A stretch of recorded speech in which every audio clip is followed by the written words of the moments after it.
Welcome back into the Enrichment Sports Source. Every week I forget to do a full screen. And in the last segment, I forgot to tell you about our keys to victory.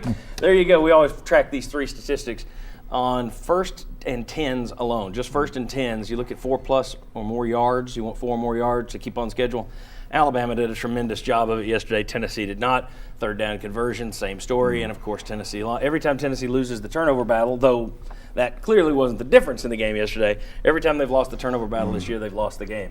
All right, this segment of our show, we talked to Will Overstreet, former Vol defensive end, former NFL defensive end.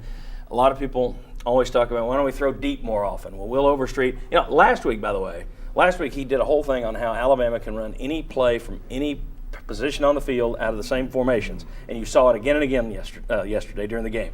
So right now, I want you to keep an eye on what he's talking about here. Fans want to see the deep ball thrown. He breaks down the deep ball and what all goes into that. Thanks, John. Hey, listen, a lot of Tennessee fans, they hear it all the time. Why can't we throw the ball deep? Well, throwing the ball deep is not just as easy as the quarterback dropping back and tossing it down the field. There's several things that have to go right as the team works together. The first one is protection.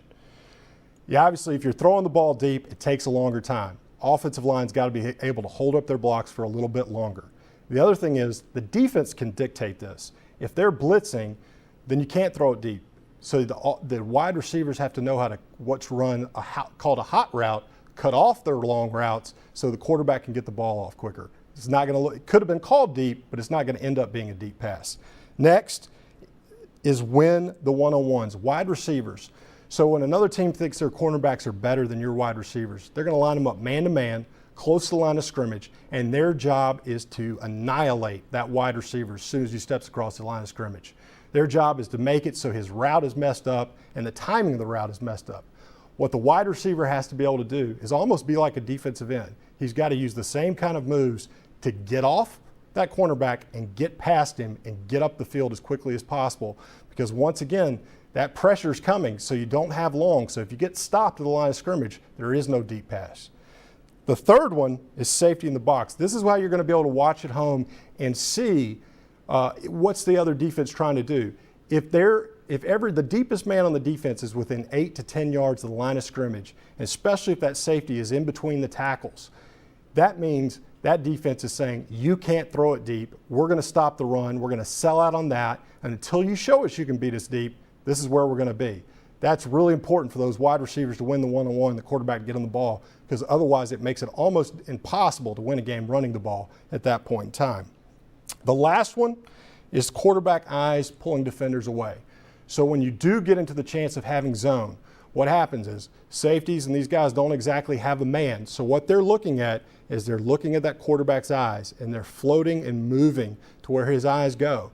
So if a quarterback wants to throw it over here, he needs to hold his eyes to the opposite direction so that those guys move out of the window of where he actually wants to throw it. And as soon as he turns back around, he's got to snap the ball and get rid of it, and he's got to trust that wide receiver is going to be there. So it requires a lot of timing, a lot of experience, and it's very difficult to do for first-year guys and young players, but you got to be able to do it to get a deep ball in the zone game.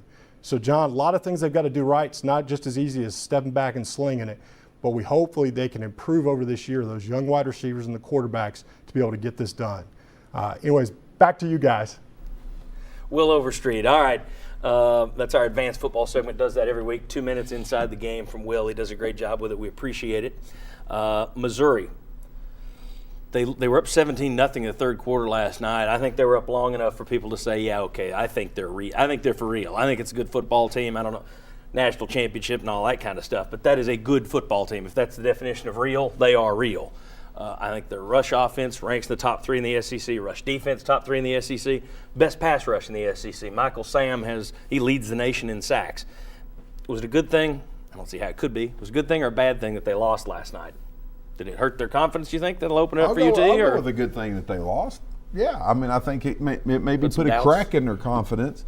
And I just think if you're Tennessee, your mindset's is better going into a place where South Carolina went in and won. You beat South Carolina. Hey, it has to help your confidence a little bit. So, yeah, it's a good thing. Good point. I'm on the same page with Bob. Same points. We were talking about that actually during the break. Well, see, I was thinking that you look at it, you're going to have a ticked off Missouri team now. It's the other way. That's the flip side, that now they're going to be mad. Thoughts on Missouri, guys? I know it's not a traditional SEC rival.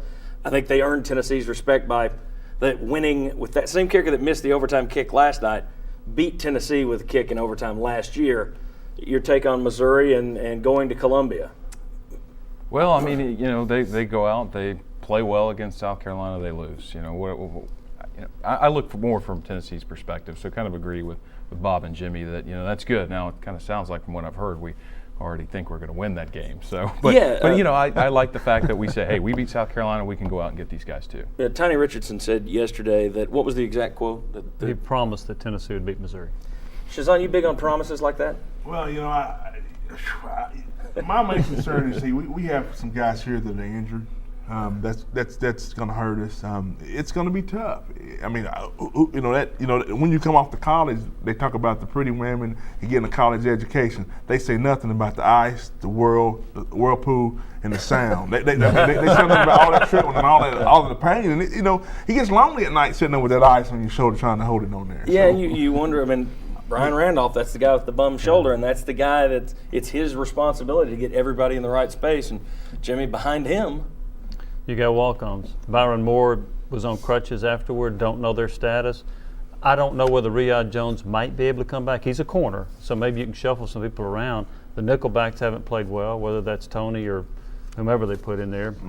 Swafford has done some things, but I think when you're looking at replacing those veteran guys with walk-on players, that's going to be a significant drop in your talent level. All right. When we come back in the next segment, we're going to talk more about Tennessee's depth issues. We're going to talk about Butch Jones' decision to say the red team all week. Did that backfire? And we'll talk about also the challenge that he issued to the leaders and the seniors. And I'm going to ask these guys if those kind of challenges work. Come on back in the Enrichment Sports Source.